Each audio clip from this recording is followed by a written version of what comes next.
दोस्तों, आपके दिमाग में भी कभी ना कभी ये जरूर आया होगा कि दुबई जैसा शहर जो आज से बस कुछ ही सालों पहले चारों तरफ रेत से भरा हुआ था, देखते ही देखते उसका नक्शा कैसे बदल गया। कैसे ये शहर इतना अमीर हो गया कि यहाँ की आलीशान लाइफस्टाइल देखकर लोग यहाँ खींचे चले जाते हैं। अब दुबई के इतने अमीर होने के पीछे कई लोगों को यहाँ मौजूद तेल की खदान एक बड़ी वजह लगती है, और अगर आप भी उन्हीं में से एक है तो भाई साहब, आपने बिल्कुल सही वीडियो पर क्लिक किया है, क्योंकि आज हम दुबई के अमीर होने के पीछे के उस राज से पर्दा उठाने वाले हैं जिसके बारे में जानकर आपके होश उड़ जाएंगे। बस वीडियो के अंत तक बने रहना। दोस्तों, आज से करीब 55 साल पहले दुबई में सिर्फ और सिर्फ रेत दिखाई देती थी। यहाँ ना तो खेतीबाड़ी होती थी, न ही यहाँ पर रहने वाले लोगों के पास अपने खुद का पीने का पानी था। पर इन सारी मुसीबतों के बावजूद आज दुबई दुनिया के सबसे विकसित शहरों में से एक है।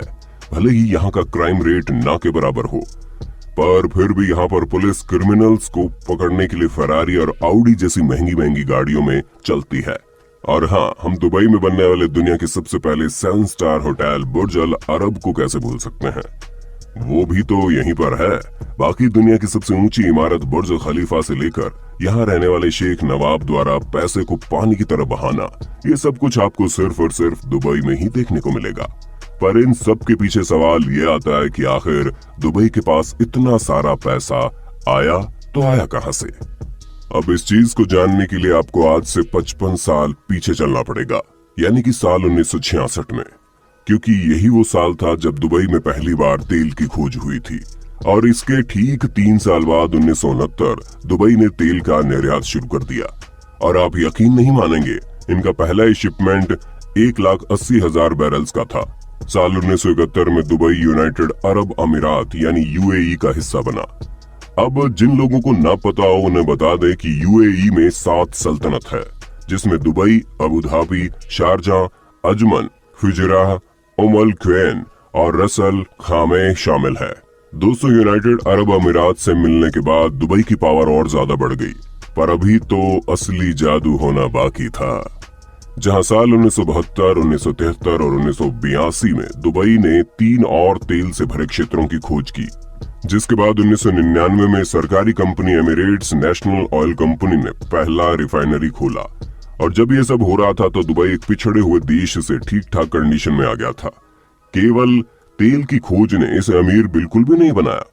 अगर हम दुबई के अमीर होने का सबसे बड़ा कारण आपको बताएं तो वो कोई और नहीं बल्कि यहाँ के प्राइम मिनिस्टर या फिर कह लीजिए दुबई को चलाने वाले शहंशाह मोहम्मद बिन रशीद अल मखदूम की दूरदर्शी सोच है। इन्होंने दुबई के लिए वो चीजें सोच ली जिसके बारे में सोच पाना हर किसी के बस की बात नहीं थी। इन्हें पता था कि भविष्य में किन किन चीजों की किस तरह से जरूरत पड़ने वाली है, और उसी हिसाब से इन्होंने दुबई को चलाना शुरू कर दिया। दोस्तों, मोहम्मद बिन राशिद अल मखदूम को ये बात बड़े अच्छे से मालूम थी कि तेल के अकेले एक्सपोर्टर नहीं है, और ना ही तेल पूरी जिंदगी रहने वाला है जो इनकी अर्थव्यवस्था को संभाल सके। इसलिए तेल पर डिपेंड होना सिवाय बेवकूफी के और कुछ नहीं है। तेल ने तो बस दुबई को किक स्टार्ट दिया, और यही कारण है कि आज दुबई की केवल 5% जीडीपी तेल पर निर्भर करती है। अब ऐसे में सोचने वाली बात यह है कि 95% जीडीपी किस चीज पर आधारित है। तो दोस्तों, इस 95% में real estate, aviation, trade, finance और सबसे इम्पोर्टेंट टूरिज्म शामिल है। दुबई के निर्माण में सबसे ज्यादा मुश्किल इस बात में आई कि दुबई कच्ची जमीन पर स्थित है, और कच्ची जमीन पर बिल्डिंग्स बनाना तकरीबन असंभव सा है। पर शेख मोहम्मद बिन रशीद को असंभव शब्द का मतलब ही नहीं पता, इसलिए तो इन्होंने दुनिया भर से एक से बढ़कर एक बुद्धिजीवियों को ढूंढा, जहां बिल्कुल टॉप लेवल के आर्किटेक्ट को बुलाया गया और फिर उनसे सलाह मशवरा किया गया कि आखिर इस कच्ची जमीन पर ऐसा क्या हो सकता है कि यहाँ पर भी बिल्डिंग्स बनाई जा सके। अब दुनिया के पावरफुल और नॉलेजेबल लोगों की मदद से ये इमारतें बनाने में तो सफल हो गए, लेकिन इतनी ऊंची ऊंची इमारतों को बनाने के लिए पानी की जरूरत थी, और दुबई का हाल तो आप जानते ही हैं कि हर तरफ सूखा पड़ा है।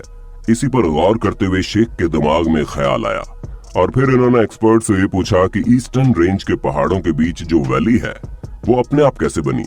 और तब जाकर उन एक्सपर्ट्स ने बताया कि लाखों साल पहले यहाँ पर पानी बहता होगा, और पानी के बहाव ने ही पहाड़ों के बीच में घाटी बनाई होगी। तो फिर शेख ने पूछा, अगर पानी बहता होगा तो पानी कहाँ गया, क्योंकि दुबई तो एकदम सूखा है।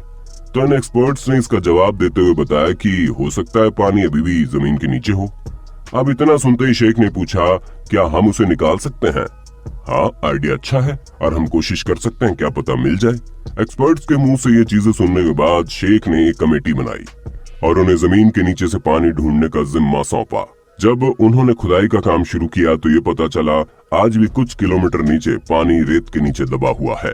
बस ये पता चलने की देर थी, फिर क्या था, एडवांस टेक्नोलॉजी की मदद से पानी को बाहर निकाला गया। दुबई को ये बात बड़े अच्छे से पता थी कि उनके पास पैसा और पावर दोनों है, लेकिन एक शानदार दुबई को बनाने के लिए उन्हें बस कुछ एक्सपर्ट्स की मदद लेनी होगी और इन्होंने ऐसा ही किया। अपनी कल्पना वाला दुबई बनाने के लिए इन्होंने कई बुद्धिजीवियों से सलाह मशवरा करके हर वो चीज बनाई जो दुबई को बाकी शहरों से अलग करती है।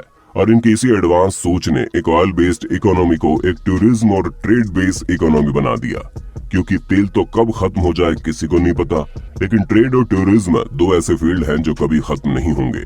और यही कारण था कि शेख ने शुरुआत में ही ये बात ठान रखी थी कि दुबई में जो भी चीजें बनेंगी वो दुनिया में सबसे बेहतर और सबसे बड़ी बनेंगी। जिसका सबसे बड़ा उदाहरण आप दुबई की कच्ची जमीन पर बनी दुनिया की सबसे बड़ी इमारत बुर्ज खलीफा के रूप में देख सकते हैं। और इन्होंने दुनिया का पहला और अकेला 7 स्टार होटल बुर्ज अल अरब बनवा दिया। उसके बाद इन्होंने दुबई में man made island palm Jumeirah बनवाया, जिसकी खूबसूरती कितनी लाजवाब है वो तो आप देख ही सकते हैं। दुनिया का सबसे बड़ा बगीचा, यहाँ तक कि दुनिया का सबसे बड़ा सोने का बाजार भी आपको दुबई में ही देखने को मिलेगा। Under water hotel, under water bridge और अंडर वाटर टेनिस कोर्ट भी इन्होंने दुबई में बनवा दिया। इन्होंने दुनिया का सबसे लंबा ऑटोमेटेड ट्रेन नेटवर्क भी बना दिया। ये सब तो कुछ भी नहीं है, दुबई में ऐसी बहुत सी चीजें हैं जो आपको पूरी दुनिया में कहीं भी देखने को नहीं मिलेगी। दुबई में या तो दुनिया की सबसे बेहतरीन चीजें बन चुकी हैं या तो बन रही है। इसे सिटी ऑफ क्रेन्स भी कहा जाता है, जहां दुनिया के 20 से 25% क्रेन्स तो आपको दुबई में अकेले ही देखने को मिलेंगी।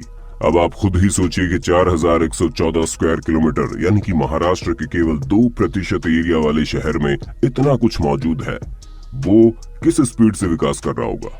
दोस्तों, दुबई के विकास के पीछे यहाँ के कड़े नियम और ऑटोमेटिक सर्विलेंस का एक बहुत बड़ा हाथ है। यहाँ पर पब्लिक ट्रांसपोर्ट में खाना या पीना गैर कानूनी है, वहीं हमारे भारत में जिसको जहाँ मर्जी हो वहीं खाना शुरू कर देता है। अरे खाना तो छोड़िए, यहाँ पर लोग पैंट खोलकर पेशाब करने से पहले तक नहीं सोचते, तो खाना तो दूर की बात है। दोस्तों, दुबई में गंदी गाड़ी रखना गैर कानूनी है। अगर आप यहाँ पर अपनी गाड़ी साफ नहीं करते हैं तो आपके अकाउंट से अपने आप ही पैसे कट जाएंगे। सिर्फ इतना ही नहीं, गलत तरीके से गाड़ी धुलना भी दुबई में अपराध माना जाता है, क्योंकि गंदा पानी सड़कों और नालों को प्रदूषित करता है। दोस्तों, दुबई का क्राइम रेट बहुत ही कम है, क्योंकि यहाँ पर सजा तुरंत तो सुनाई जाती है, न कि सालों तक कोर्ट के चक्कर लगवाए जाते हैं। इसीलिए किसी भी मुजरिम के दिमाग में जुर्म करने का ख्याल आता ही नहीं।